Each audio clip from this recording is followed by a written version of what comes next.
Poker's perfect for me. A guy like me, I'm real competitive. I was very competitive as a teenager, played a lot of pool tournaments. Would love to have been an athlete, but I'm now 5'9", $145, soaking wet. So there's not many sports. Too tall to be a jockey, too short to really be like a hockey player or a basketball player. So poker is a game where it doesn't discriminate. It's all about the mind. So that's a muscle that I got that works pretty good. Well, the whole game of poker's changed, and certainly my game's changed a lot. As a young player, I was much more of a bull. I had one gear pretty much, which was fast. Boom, boom, boom, push, push, push.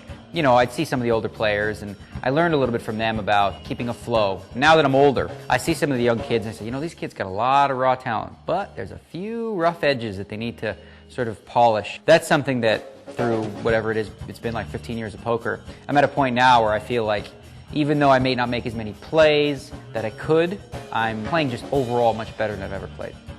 Well, you know, it's really difficult to sort of crack into the poker celebrity market, if you will. I don't even know if that's a word, but you get what I'm saying. Like a lot of young kids, they do well and kind of expect endorsement type deals to come in and things like this. But today, the poker landscape's changed so much. There's a lot of great players out there that don't even have a deal because not just poker, but what you offer.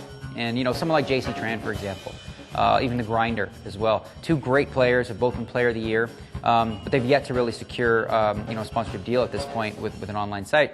In some sense, I think being out there, making yourself accessible, whether it's through your own website, through blogging, which is something that I started and now it seems like it's like a phenomenon, and just really giving back to the game and making yourself somewhat unique, but without being gimmicky, because that just drives me nuts. It's so annoying. Like, don't wear a chicken suit and go, boo, you know, it's ridiculous.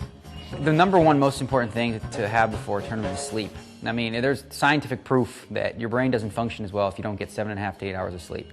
And these days are really long. The World Series structure has been fantastic. So there's nights where we went to 6 a.m.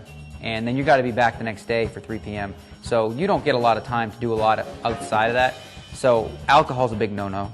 You know, I don't do caffeine. I don't eat dead cow, pigs, or whatever, like other, you know, animals and stuff. I try to eat real well, get a lot of sleep, and for the most part, avoid socializing, because really that drains a lot of energy out of me. Normally I go in the backyard, chip and putt, hit a few golf balls, and take my mind off the game.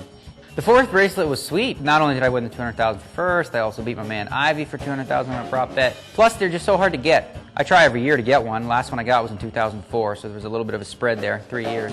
The final table went really well for me. It was a relief, but I looked at that bracelet, and this may sound a little weird, but I looked at it as a stepping stone because I want to have a big World Series, and that's part of it, but I'm not done. I'd like to win at least like 3 more.